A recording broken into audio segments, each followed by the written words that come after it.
आज स्वातंत्र्य दिनाच्या त्या 78व्या स्वातंत्र्य दिनाच्या निमित्तानं आपल्या तालुक्यातील सर्व माजी सैनिकांनी देशपर भक्तिगीतं,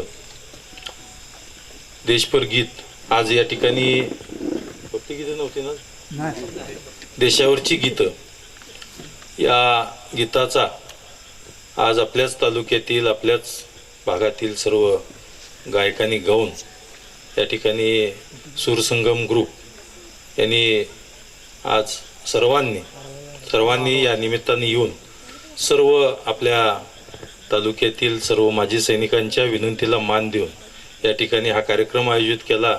देशावरील सर्व गीतं या निमित्तानं परत एकदा म्हणजे आपल्या मनात ध्यानात राहत असतील, परंतु एक रिकॉल करायला या निमित्तानं आज सूरसंगम ग्रुपचं आज होतं आहे। आजच्या या कार्यक्रमाच्या निमित्तानं या ठिकाणी उपस्थित माजी मंत्री माननीय लक्ष्मणरावजी ढवळे सर, तसेच सूरसंगम ग्रुपचे जे दिगंबरजी,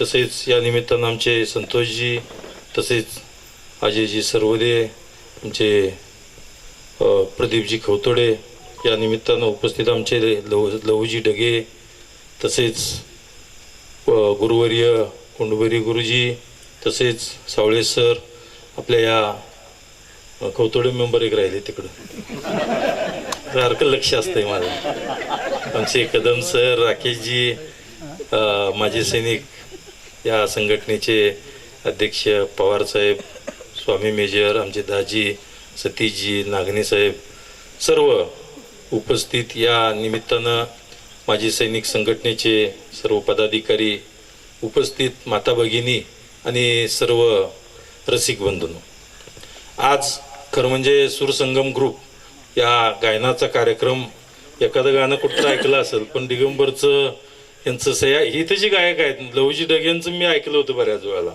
पण इथल्या गायकांचं मी पहिल्यांदाच ऐकलंय गाणं।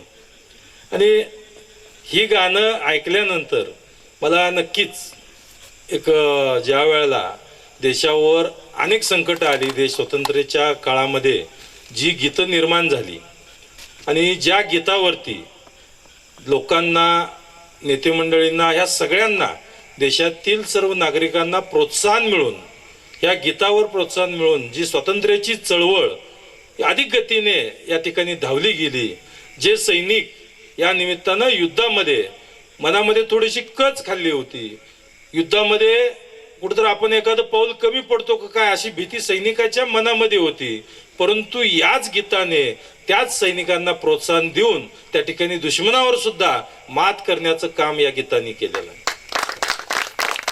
आज अतिशय आनंद होतोय की भारतामध्ये आज भारताचं सामर्थ्य एवढ्या कैक पटीने वाढलेलं आहे की भारत वायुदल असेल किंवा जमिनीवरचं दल असेल किंवा नौसेना असेल, आपली ह्या तिन्ही सेना आज भारताच्या एवढ्या भक्कमपणाने या ठिकाणी उभा आहेत की आज आपण जर बघितलं की इतर आपले मित्र, शेजारची जी राष्ट्र आहेत, शत्रू राष्ट्र असतील, काही मित्र म्हणून शत्रू म्हणून आलेले आहेत, या अशा सगळ्या राष्ट्रांना या ठिकाणी भारताकडं बघण्याचं त्यांचं आज ज्या पद्धतीनं वक्रदृष्टी टाकत होते, आज जर बघितलं तर भारताकडे जगामध्ये वक्रदृष्टी टाकण्याचं धाडस या ठिकाणी जगामध्ये कुठलाही देश करत नाही।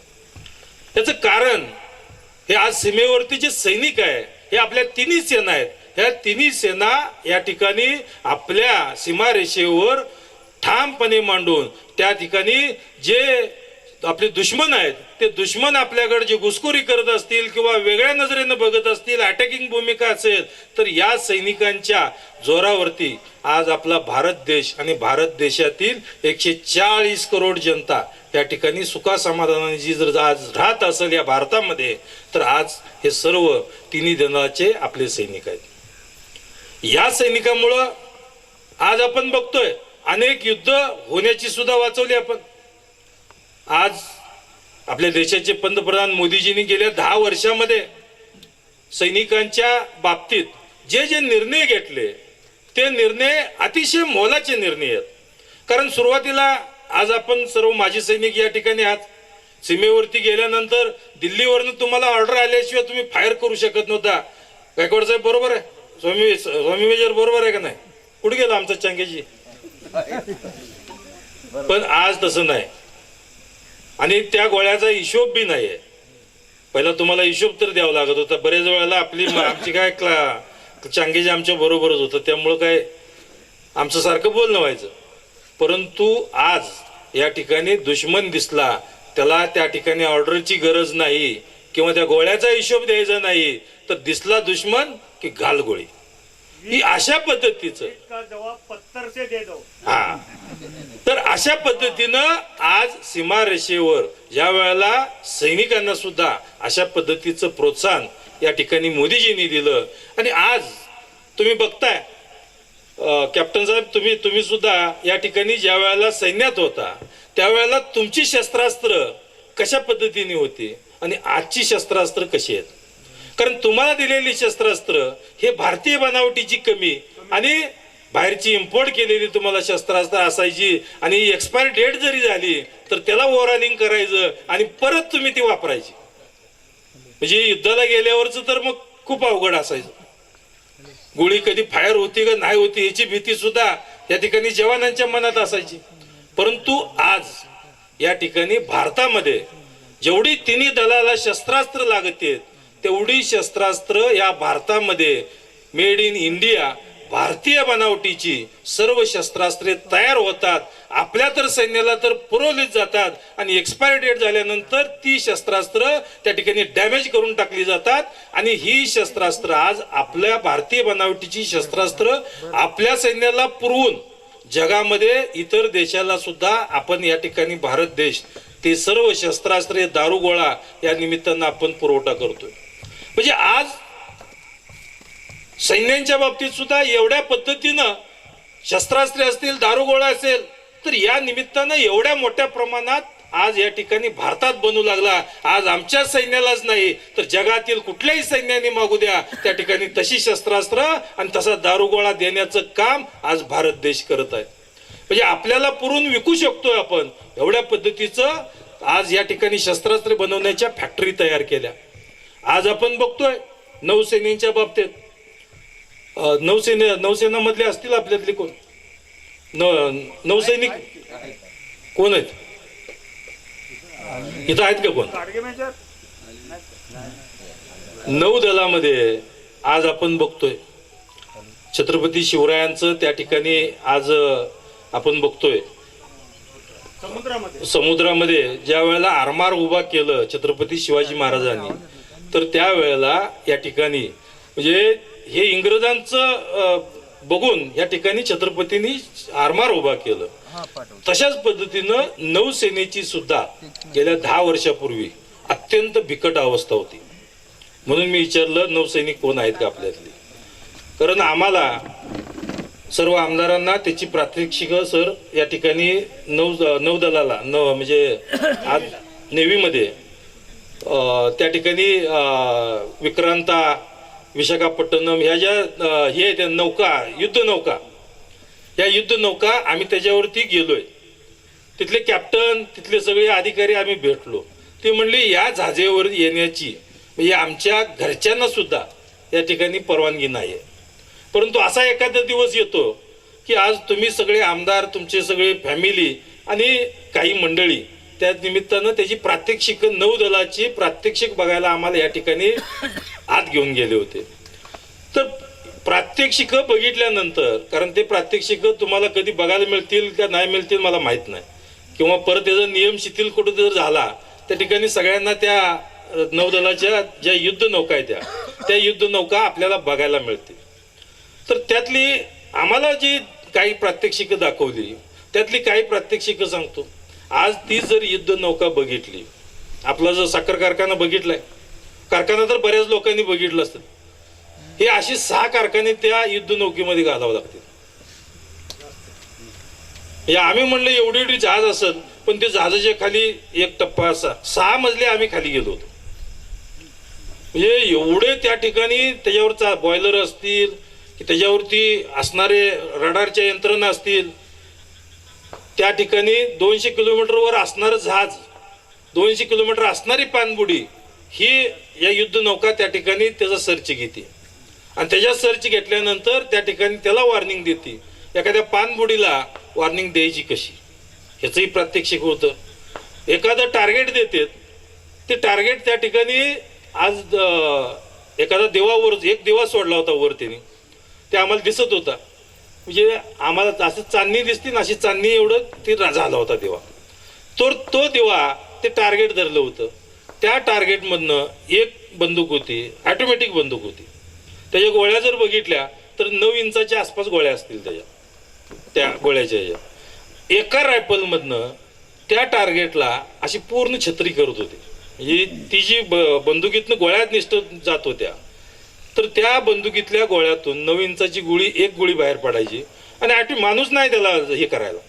आतनं बटन दाबलं का त्या रायफल गोळ्या झाडायच्या. तर 9 इंचाच्या गोळ्या त्या टार्गेट भोवती जायचं आणि त्या टार्गेटला अशी छत्री करून जात होत्या गोळ्या. म्हणजे एका रायफलमधनं निघाली, छत्री झाली कशी?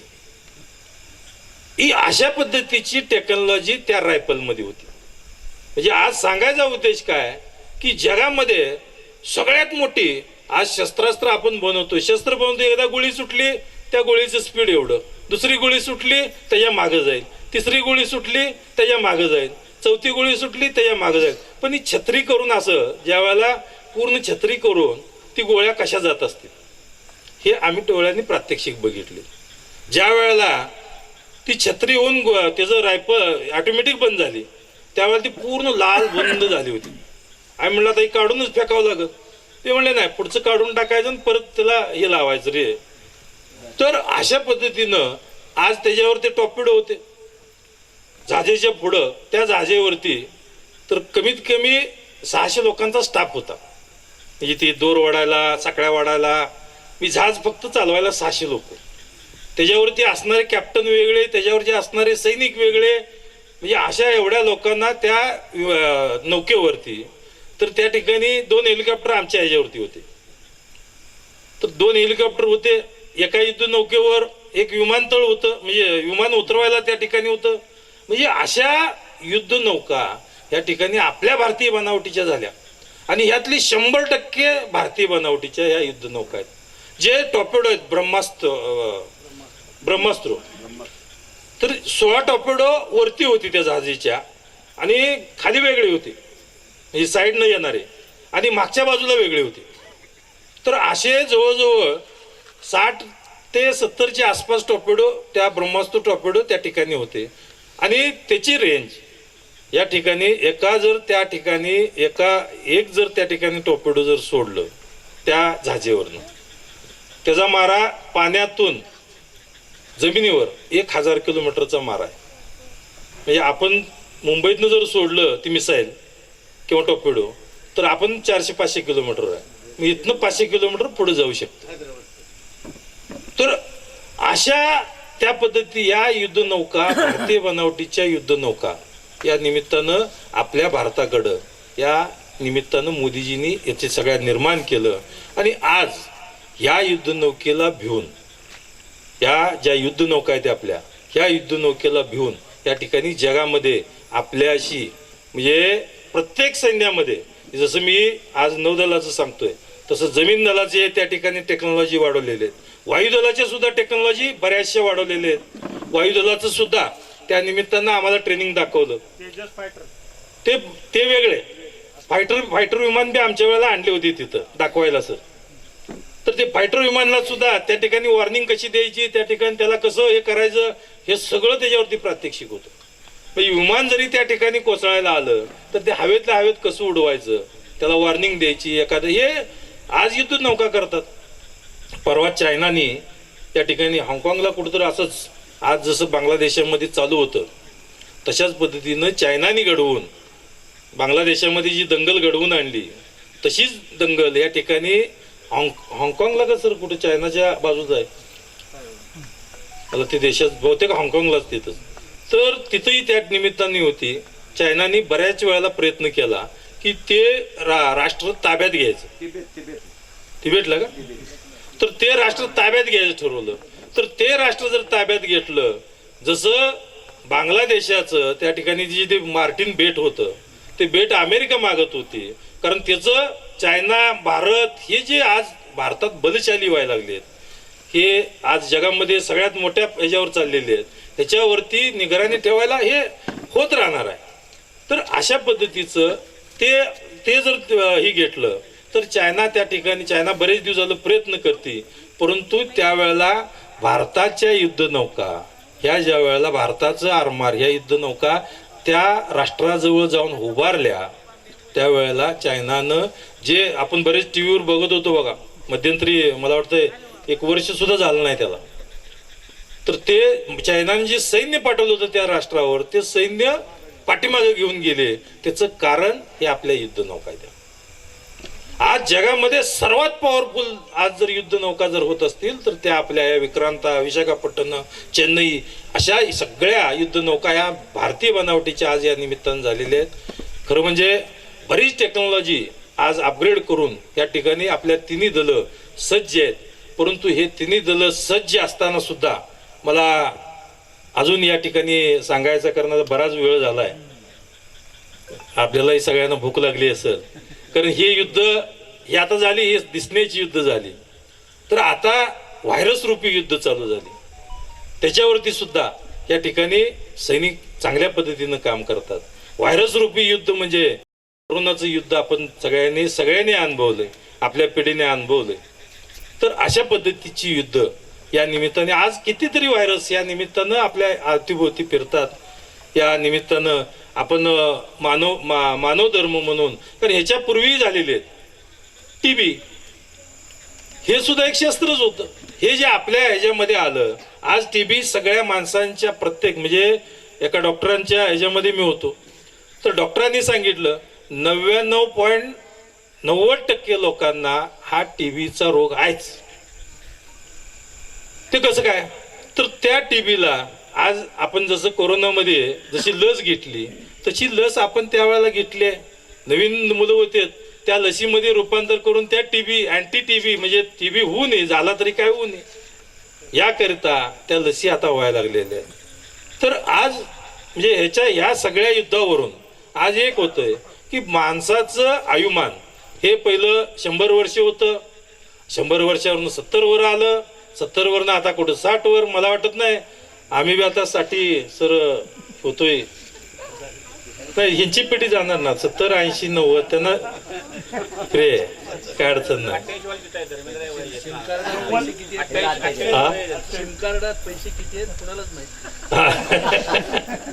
तर अशा पद्धतीचे युद्ध झालेत.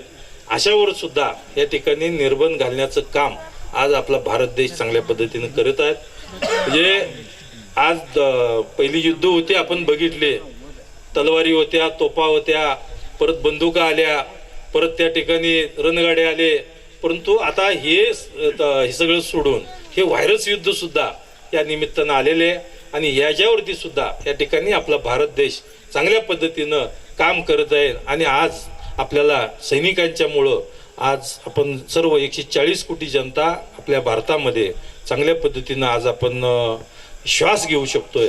याचं कारण आज सैनिक प्रत्येक सीमेवर लढतोय आणि तुम्ही सर्व माजी सैनिक त्या ठिकाणी आपल्या देशाचं या 140 कोटी जनतेचं तुम्ही आमचं रक्षण केलेलं आहे.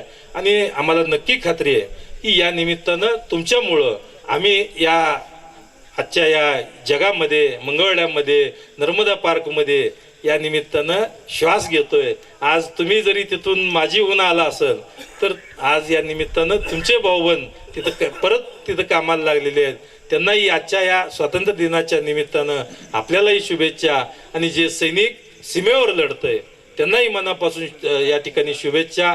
आणि आज या ठिकाणी जे सैनिक लढतंय, कारण गाणं ऐकताना बरेचसे संदेश आते है, संदेश जाते है, परत चिठ्ठी आती है. कारण योगायोगानं मी रात्री 2:30 वाजता घरी आलो मुंबईवरून येताना. मी बरीचशी गाणी हेच ऐकत यायला आलतो. चिठ्ठी आई आहे मी 3 वेळा ऐकलं होतं गाणं परत. आणि तुमचं म्हणण्याचं सुद्धा खूप कौशल्य आहे, कारण मी आज पहिल्यांदाच ऐकलं. मेंबरला बघितल्यावर पहिल्यांदा हसू यायला लागलं. मेंबरचं गाणं ऐकायचं होतं पण आज माझ्या नशिबात नव्हतं.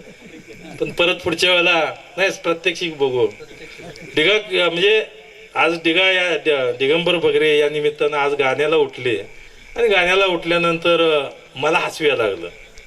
कारण आमचे मित्र आहेत, जुनं आमचं आठवा लागलं. मी म्हणलं ही पण कला. हो मेंबर गुरुजींनी तुम्हाला त्या ठिकाणी शाबासकी दिली ते पण हसायला लागले तुम्हाला. लवची ढगे कविता म्हणायला येत नव्हती आणि फुटत नाही तो आवाज. प्रदीपनी चांगलं काढलंय त्या ठिकाणी. संतोषजी सर्वदे आपले हे सगळ्यांनी चांगला गायनाचा आनंद या निमित्तानं दिला. मला वाटलं होतं डिगा उठल्यानंतर मला हसू येतंय. म्हणजे मी माझं सांगतो, डिगा बोलले का नको नाही नको म्हणलं तर थांबतो मी. मला हसू झालं पण ती माझ्याकडे बघत नव्हता, ते खाली बघून गाणं म्हणतो. कारण माझ्याकडे बघितलं असतं हसला असतं ती. पण अतिशय सुंदर गाणं वाटत नव्हतं. आमचा दिगंबर बगरे या निमित्तानं गाणं गातोय. अतिशय चांगला ग्रुप तयार केला आणि आज आपल्या तालुक्याला सुद्धा त्या ठिकाणी आनंद मिलिंद शिंदे असतील, त्यांचे सर्व कुटुंबांनी या निमित्तानं आपल्याला त्यांचाही वारसा गायनाचा चांगल्या पद्धतीनं आहे. आणि आज तुम्ही मेंबर सगळीजण दिगंबर बगरे आमचे लवजी आहेत, सगळ्यांनी मिळून या ठिकाणी तुमच्यातला कलाकार एक तुम्ही जागा केला. आणि नक्कीच म्हणजे ज्या वेळेला मला तुम्ही गाणं म्हणताना म्हणजे एक आश्चर्य वाटलं, त्या कराओकेवाल्या कोणी शोध लावलाय का माहिती. कधी कधी लागला शोध ते कराओकेचा? 97. म्हणजे ज्या वेळेला मी ते आठवत होतो डिगा की लता दिदी वगैरे त्यावेळेला जी गाणं म्हणायची त्यावेळेला संगीतकार वगैरे कुठली मिळायची त्यांना. पण ते गायनाची प्रॅक्टिस कशी केली असेल, आज गायन कोकिळा कशी झाली असेल. आज तुम्हाला कराओके झालंय, चुकलं तरी बिटलं रिवर्स घेताय, लगेच पुढे जाताय. त्यावेळेला काय नव्हतंच ना. तबलावाला पिटीवाला परत सगळे ते हे लागणं त्यात लागतच होते. परंतु त्यावेळेला कशी गायन गायली. आज एकावर नव्हतं ना. आज तुम्हाला साऊंड माईक दिला, तुम्ही एकटं गाऊ शकताय, रिहर्सल करू शकताय. पण त्यावेळेला एकटं नसेल ना. एक तबलावाला नाही आला का गाणं आजचं बंद, पिटीवाला नाही आला का गाणं बंद. पण अशा आज या ठिकाणी गायिका व्हायला सुद्धा किंवा गायक व्हायला अतिशय परिश्रम लागले तुम्हाला सगळ्यांना. म्हणजे सोपं आलं. कराओकेवाल्याचंही मी धन्यवाद मानतो की आमच्या मेंबर सारख्याला सुद्धा त्या निमित्तानं गायक केलं. आणि त्याच्यातला कलाकारी बरीच आहे, परंतु हा एक कला या निमित्तानं आज दिसली. आदरणीय ढोबळे सरांना सुद्धा या निमित्तानं खरं म्हणजे मी आता बोललो, सर एवढं काही ही जमतंय का नाही. ती म्हणली एवढंच राहिलंय माझं. तर दिगंबर म्हणले त्यांचं एकच गाणं येतंय म्हणले त्यांना, मैं वापस आऊंगा.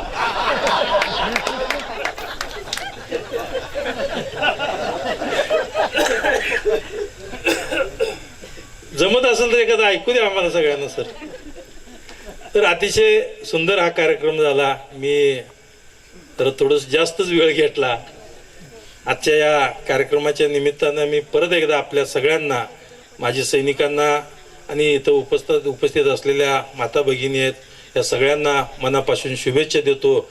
आज या ठिकाणी माता भगिनी आहेत, त्यांना सुद्धा आज शासनाकडून लाडकी बहिणीचे हप्ते आलेत ना. पहिला स्टँडर्ड असली तरी अहो मुख्यमंत्रीची बहीण लाडकी बहीण आहे. दोघाला आहे ती. तर आज पहिला हप्ता आलाय, त्याच्याही शुभेच्छा. आणि आज या ठिकाणी सर्वांना स्वातंत्र्य दिनाच्याही शुभेच्छा व्यक्त करतो. आणि माजी सैनिकांचं सर्वांचं मनापासून मी आभार मानतो. आणि अशाच पद्धतीनं कार्यक्रम घेत जावा, आम्हाला बोलवत जावा. नक्कीच आम्ही कार्यक्रमाला उपस्थित राहू. आपल्या सर्वांना शुभेच्छा देऊन या ठिकाणी थांबतो. जय हिंद, जय महाराष्ट्र. सगळ्यांना उशीर झालाय आणि आता मी किती वेळ घेणार अशी चिंता असणं स्वाभाविक आहे. आपल्या फाटकापर्यंत गेलो होतो, पण बॉर्डर मधलं गाणं ऐकल्यानंतर आपण असं जाणं आपल्या तरुणपणातल्या मैत्रीला प्रतारणा केल्यासारखं होईल. आपण माघारी आलेले चांगलं म्हणून मी परत येऊन या ठिकाणी बसलो. साधारण आंघोळ केल्यानंतर पूजा करण्याच्या आधी प्रत्येक रसिक माणसाच्या ओठावर जे गाणं येतं ते गाणं संदेशा आते है या पद्धतीचं गाणं बॉर्डर मधलं हे आपल्याला आज ऐकायला मिळालं. 1000 एकराचा मालक असला, अमुक साली जन्माला आला आणि अमुक साली गेला, अशा 2च ओळीत त्याचं आत्मचरित्र असतं. पण वैतागून म्हणा, व्याजाला कंटाळून म्हणा, जो मिलिटरीत गेला आणि ग्लिसरीन मध्ये जातानाच बुडाला आणि त्यामुळं त्याचे कपडेच आले, असं जर गावानं पाहिलं तर त्या दिवशी पूर्ण गावात चूल पेटत नाही. सगळेजण पहिल्यांदा त्या अंत्यविधीला हजर राहतात. हजारो माणसं त्यात एका ठिकाणी येतात आणि ती आदरांजली वाहतात. तशाच पद्धतीनं देशाच्या त्यागावर, देशाच्या सुरक्षेला वाहिलेल्या नैवेद्यावर अतोनात प्रेम करणारी अशी माणसं आहेत. आणि आज मर्दांच्या सैनिकांच्या गराड्यात बसून नाश्ता करणारा, दिवाळी करणारा प्रधानमंत्री त्यांना मिळाला. आणि एक वेगळा काळ असा आपण गेल्या 10 वर्षात पाहिला. आधीचे प्रधानमंत्री हे अतिशय सेन्सिटिव्ह होते, त्यामुळं ते आपण जर असं केलं तर देशातल्या वर्गाला काय वाटेल वगैरे असं ते सगळ्यांचा विचार करायचे. सर्व धर्म समभावाची कल्पना डोक्यात होती आणि त्याच्यातून गांधींचा एक गाल वर जर थप्पड मारली तर दुसरा गाल पुढे करावा, अशा पद्धतीचं ते होतं. त्यामुळं जॅकेट वगैरे थोडेसे कमकुवत निघायचे. तर या सगळ्या परिस्थितीवर आज कसं उत्तर मिळालेलं आहे हे एक टेक्निकल, हुशार, बुद्धिमान अशा समाधान दादांनी केवढ्या थोड्या वेळामध्ये आपल्याला देशाचे चारी कोपरे, सरहद कशी सुरक्षित आहे आणि आपली माणसं केवढ्या ताकदीनं काम करतायत याच्याबद्दलची माहिती आपल्याला या ठिकाणी सांगितलेली आहे. मी आपल्याला विनंती करतो, NDA नावाची संस्था आहे. 10वी नंतर तिचा पहिला प्रवेश असतोय. जर तुम्हाला कोणाला मी अजित डोवालचा मामा आहे असा सांगण्याचा अभिमान वाटत असेल, हे सुरक्षा समितीचे सल्लागार आहेत अजित डोवाल म्हणून, की जे पाकिस्तानमध्ये जाऊन राहून आले. आज भारताबद्दलचा एवढा विश्वास आहे, मला आपला वेळ घ्यायचा नाही, पण बांगलादेशाची राजकन्या भारताच्या आश्रयाला राहिल्यानंतर तिला भारत सुभेदाराच्या सुनेसारखा वाटतोय. हे तुमच्या माझ्या देशाचं वैभव आहे. एक उत्तम अशा प्रकारची शाश्वती आहे. मी भारतात राहीन हे सांगू शकते, हे देखील तुमचं माझं वैभव आहे. अशा परिस्थितीमध्ये आपण 140 कोटीला सांभाळतोय, जगवतोय, तरी सिलोनला सांभाळताना त्या 2 कोटी लोकांची जबाबदारी घ्यायला आम्ही तयार आहोत, असं G20च्या समूहाला भारताच्या प्रधानमंत्र्यांनी सांगितलं. या सगळ्या गोष्टी आपल्या समोर आल्या. एखादं मरतुकडं झालेलं जनावर जर आपल्याला सांभाळणं होत नसेल तर बहीण भावाच्या जागलीवर नेऊन सोडते. तशाच पद्धतीनं भारत आज सगळ्यांना सांभाळू शकतो. भारत आज सर्वांची देखभाल करू शकतो. भारत आज जगाचं नेतृत्व करू शकतो.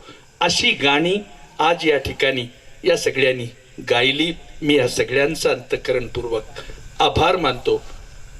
या सगळ्या परिस्थितीमध्ये अतिशय उत्तम अशी वीरश्रीची गाणी या ठिकाणी या सगळ्या सहकार्यांनी सांगितल्यामुळं, गायल्यामुळं जुन्या आठवणी आपल्या सगळ्यांच्याच जागृत झाल्या.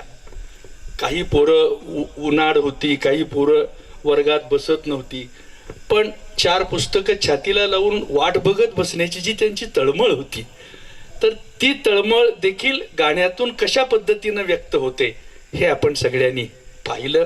म्हणून मी सगळ्यांना विनंती करतो, तुम्हाला किती आवडेल मला माहित नाही, गौतमी पाटलाच्या गर्दीचा सभासद होण्यापेक्षा रायगडाच्या पायथ्याशी मावळ्यांनी सांडलेल्या रक्ताच्या अभिषेकाचा सभासद होणं हे आपल्या दृष्टीनं शहाणपणाचं. नमस्कार. माता की मी जेवलोय त्यामुळे माझा